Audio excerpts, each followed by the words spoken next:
क्या आपके घर में बहुत सारे लोग बीमार रहते हैं? क्या आपके घर में किसी की बदनामी हो रही है या आपके घर में कई सारे कन्फ्लिक्ट चल रहे हैं? अगर ये सब दिक्कतें आ रही हैं तो कहीं ना कहीं आपके घर का आग्नेय कोण पीड़ित है। जय श्री राम दोस्तों, मैं संतोष सिंह आज आपके लिए बहुत स्पेशल एक एपिसोड लेके आया हूँ जो है अग्नि से रिलेटेड। जो पंचभूतों महाभूतों में अग्नि है, उस अग्नि से संबंधित मैं आपके सामने एक बहुत अच्छा सा एपिसोड लेके आया हूँ जिसमें हम कवर करेंगे कि किस प्रकार से जो फायर एलिमेंट है वो आपको एंड आपकी लाइफ को और आपके पूरे परिवार को किस प्रकार से प्रभावित करता है। फायर एलिमेंट जो इम्पॉर्टेंट है वो इसलिए है कि ये आपको फेम में आपकी हेल्प करता है। अगर आपका फायर एलिमेंट स्ट्रांग है तो काफ़ी फेम होता है आपका, ठीक है। मान मर्यादा, जो मान प्रतिष्ठा और मान होता है वो सब सोसाइटी में आपकी काफ़ी अच्छी होती है। और अगर ये एलिमेंट आपका बिगड़ा हुआ है तो आपकी बदनामी के चांसेस बहुत बढ़ जाते हैं। और इसमें अक्सर देखा गया है कि आपस में इंटरनल कन्फ्लिक्ट्स चलते ही रहते हैं। बेसिकली फायर एलिमेंट दो दिशाओं से निर्धारित किया जाता है। फर्स्ट इज आपकी ईस्ट, दैट इज पूर्व दिशा, और दूसरी जो होती है वो होती है दक्षिण पूर्व यानी साउथ ईस्ट दिशा, जिसे हम आग्नेय कोण भी कहते हैं। तो फायर एलिमेंट इन दोनों दिशाओं से संबंध रखता है। जो पॉजिटिविटी है फायर की, जो पॉजिटिव साइड है फायर का, वो ईस्ट से देखा जाता है। और निगेटिव साइड जो होते हैं, इसके निगेटिव इंपैक्ट पड़ते हैं जिन्हें हमें कंट्रोल करने की आवश्यकता पड़ती है, वो होते हैं साउथ ईस्ट में या आग्नेय कोण में। फायर एलिमेंट दो सबसे इंपॉर्टेंट चीजों पे जो असर डालता है वो होता है, एक तो साइट, दृष्टि, कैसी दृष्टि है व्यक्ति की, लोगों को देखने की दृष्टि, आपकी आई साइट, आपकी आंखों की जो फिजिकल फॉर्म में अगर देखें तो आपकी आंखें घर में कमजोर होती हैं, बच्चों की या बड़ों की भी कमजोर होती हैं। तो वो देखा जाता है यूजुअली काफी सारे फैक्टर्स होते हैं, बट उसमें एक फैक्टर ये भी होता है आपका घर का आग्नेय कोण कहीं ना कहीं पीड़ित होता है। और दूसरा, अगर दृष्टि की बात करें, मन की दृष्टि की बात करें, तो ऐसे व्यक्ति बहुत अच्छे विचारों वाले होते हैं और कुदृष्टि किसी पे नहीं डालते, बुरी नजर से किसी को नहीं देखते। अगर आपके घर में ये कोई दिक्कत आ रही है कि आपके बच्चे के अंदर या किसी के अंदर, फैमिली मेंबर के अंदर ये कहीं ना कहीं बदनामी लगी हुई है, दोष लगा हुआ है कि ये व्यक्ति दूसरे लोगों को या दूसरी औरतों को या पुरुषों को अच्छे से नहीं देखते, कुदृष्टि डालते हैं, तो कहीं ना कहीं ये एलिमेंट आपके घर का पीड़ित होगा ही होगा। अगर आपके घर में किसी की बहुत ज़्यादा बदनामी हो रही है या अननेसेसरी के आपके ऊपर इंटरनल कन्फ्लिक्ट चल रहे हैं, सोसाइटी से कन्फ्लिक्ट चल रहे हैं, तो ये भी आपको कहीं ना कहीं इस अग्नि कोण के पीड़ित होने से ही होता है। अब अग्नि क्या है? अग्नि शुद्धता है। अग्नि क्या है? अग्नि पवित्रता है। अगर ये अग्नि कोण आपके घर का पीड़ित होगा, अपवित्र होगा, तो ये सब दिक्कतें आपके जीवन में आएंगी ही आएंगी। आग्नेय कोण में हम ऐसी क्या चीज घर में कर सकते हैं जिससे ये सुरक्षित रहे और पॉजिटिव इंपैक्ट मिले इस काम में? वो होता है किचन। आपके घर का जो किचन होता है वो आग्नेय कोण में ही होना चाहिए।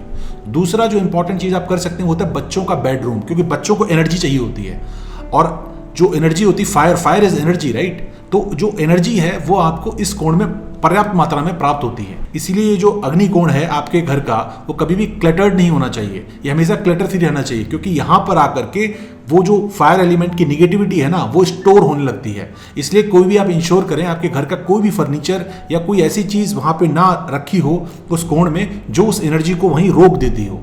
हमारे ऋषि मुनियों ने कहा है कि fire is reflection of your intelligence, ego, lust and warmth. जी हाँ, ये आपकी बुद्धिमत्ता को दर्शाती है, ये आपके अंदर कर गुजरने की जो क्षमता होती है, जो अंदर से डिजायर उत्पन्न होती है, उसको दिखाती है, ठीक है। और ये आपके अहंकार को भी दिखाती है। अगर आप बहुत अहंकार करते हैं अपने ऊपर, इसका मतलब ये negative side of fire element आपके अंदर प्रबल हुआ है और इसको आपको डाउन करने की आवश्यकता है। 3 कलर्स को फायर से जोड़ा गया, ऑरेंज, रेड एंड येलो। अगर आपको लगता है कि आपके परिवार में जोश थोड़ा कम रहता है, एनर्जेटिक लोग कम हैं, अपने आप को लोग एक्सप्रेस नहीं कर पा रहे हैं, तो आपको इन 3 कलर्स की हेल्प से, रेड, ऑरेंज एंड येलो की हेल्प से अपने घर में आपको फायर एनर्जी बढ़ानी है, फायर एलिमेंट बढ़ाना है। तो आप इन 3 कलर्स की मदद से वो आप काम कर सकते हैं। अब अगर हम वास्तुशास्त्र को ज्योतिष शास्त्र से जोड़ते हैं तो देखते हैं कि 3 जो प्लैनेट्स हैं जो फायर से या अग्नि तत्व से संबंध रखते हैं वो है नंबर 1 सूर्य, नंबर 2 मंगल या मार्स, नंबर 3 जुपिटर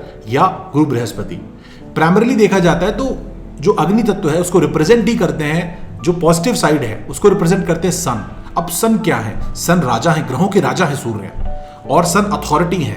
तो अगर आपके घर में टैक्सेशन इश्यूज चलते रहते हैं, सरकार के खिलाफ कोई केस चल रहा है, कोई दिक्कत आ रही है, या सरकारी किसी तरीके से आप पीड़ित हो रहे हैं, आप खुश नहीं हैं, तो कहीं ना कहीं आप देखेंगे आपके घर का ये कोण है ना, ये कहीं ना कहीं पीड़ित होगा। और सन आपको ईगोइस्ट बनाते हैं, पॉजिटिव ईगो देते हैं, आपको स्वाभिमान होता है, अभिमान नहीं स्वाभिमान होता है आपको, ठीक है।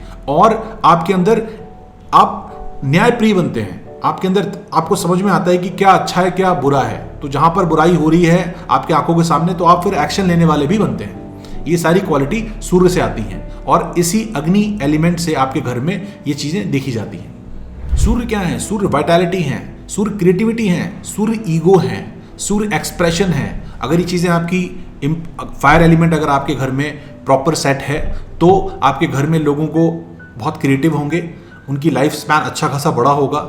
नंबर 3, वो लोग पॉजिटिव साइड रखे होंगे, एक्सप्रेशन साइड में अपने आप को एक्सप्रेस कर पाते होंगे। तो ये सारी अगर चीज़ें सही हैं, इसका मतलब आपके घर का आग्नेय कोण बिल्कुल ठीक है या साउथ ईस्ट जो जोन है बिल्कुल ठीक है। सेकेंड नंबर की बात करते हैं, जो सेकंड प्लेनेट हैं जो अग्नि से संबंध रखते हैं वो है मंगल, मार्स। तो ये मार्स क्या है? मार्स है पैशन, मार्स है डिजायर, मार्स है करेज, ठीक है। तो इन चीजों को रिप्रेजेंट करते हैं मंगल।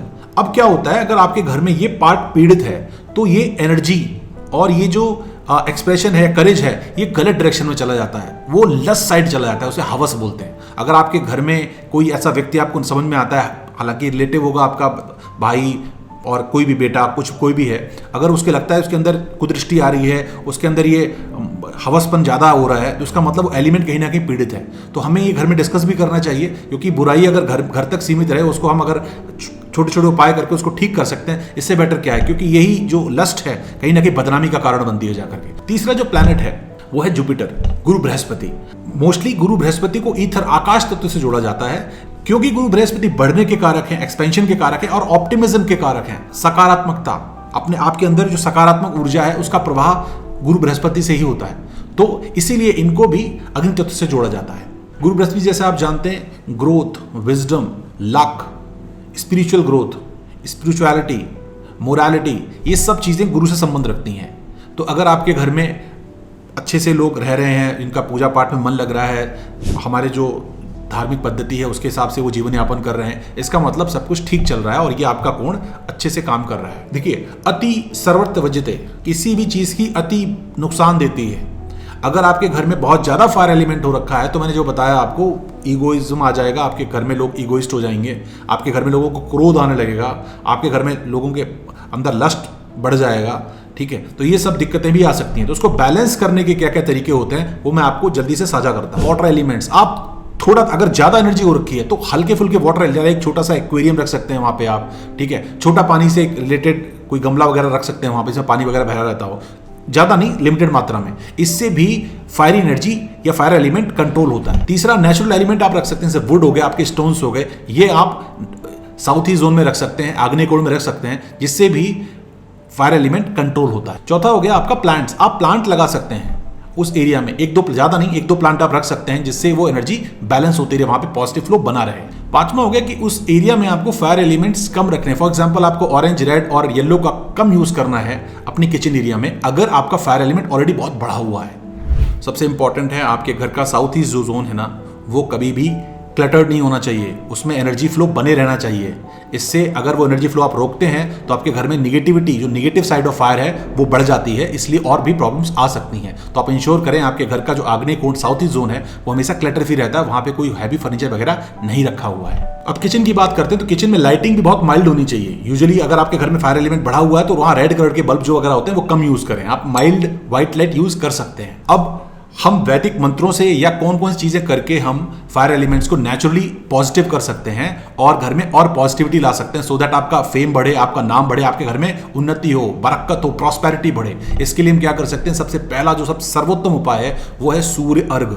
आपको सूर्य अर्घ देना चाहिए सुबह उठ करके। पहले तो आपको लेट बहुत देर तक सोना नहीं है, आपको आराम से 6 साढ़े 6 बजे तक उठ जाना है, उसके बाद स्नान करके सूर्य को अर्घ देना है। सूर्य अर्घ देने से मंत्र मैं आपको पहले बता चुका हूं, फिर बताता हूं। ओम घड़ी सूर्याय नमः 3 बार आपको उसमें सामने थाली रख करके अर्घ देना है, जिससे आपके सूर्य बलि होते हैं और आपके घर में फायर की पॉजिटिव एनर्जी और बढ़ जाती है और नेगेटिव एनर्जी कम हो जाती है। दूसरा उपाय जो आप कर सकते हैं वो है आपका गायत्री मंत्र का जाप। सबसे अच्छा मंत्र जो बोला गया है, सबसे मंत्र सारे अच्छे होते हैं लेकिन सबसे इफेक्टिव मंत्र है इस कलयुग में आपका गायत्री मंत्र। तो गायत्री मंत्र आप जाप कर सकते हैं, ठीक है। ओम भूर्भुवः स्वः तत्सवितुर्वरेण्यं भर्गो देवस्य धीमहि धियो यो नः प्रचोदयात्। इस मंत्र का आप 108 बार एटलीस्ट संडे आप जप कर सकते हैं, जिससे भी आपके घर में जो फायर एनर्जी है वो बैलेंस होती है। एक और उपाय कर सकते हैं आप, संडे के दिन आप सॉल्ट छोड़ सकते हैं, क्योंकि सॉल्ट कहीं ना कहीं शनि से संबंध रखता है। इसलिए अगर आप संडे के दिन आप सॉल्ट छोड़ते हैं तो आपके घर में अगर एनर्जी कम हो रखी है फायर की, तो वो एनर्जी प्रॉपर मात्रा में बढ़ जाती है और आपको सन से रिलेटेड सारी पॉजिटिविटी मिलती है और वो एनर्जी पूरे घर में पॉजिटिव इम्पैक्ट डालती है। तो ये बहुत छोटा सा शॉर्ट वीडियो था, हम बहुत डिटेल में इसको आगे वाले एपिसोड्स में कवर करेंगे। और अगर आपको वीडियो पसंद आ रहा है तो इसको लाइक करिए और चैनल को सब्सक्राइब करिए। और पुराने वीडियोस जो अर्थ एलिमेंट से रिलेटेड हैं, जो ईथर एलिमेंट से रिलेटेड हैं, ठीक है, और जो एयर एनर्जी से रिलेटेड है, वो मैंने इसमें डाल रखे हैं हमारे इस प्लेलिस्ट में। तो इस प्लेलिस्ट में जा करके आप वास्तु एसेंशियल्स फॉर ऑल, अगर इंस्टाग्राम पे आप देख रहे हैं तो इंस्टाग्राम पे आपको बायो में लिंक मिल जाएगा। और इसी के साथ मैं अब आपसे विदा लेना चाहूँगा। नेक्स्ट वीडियो तक के लिए मुझे आज्ञा दीजिए। जय श्री राम।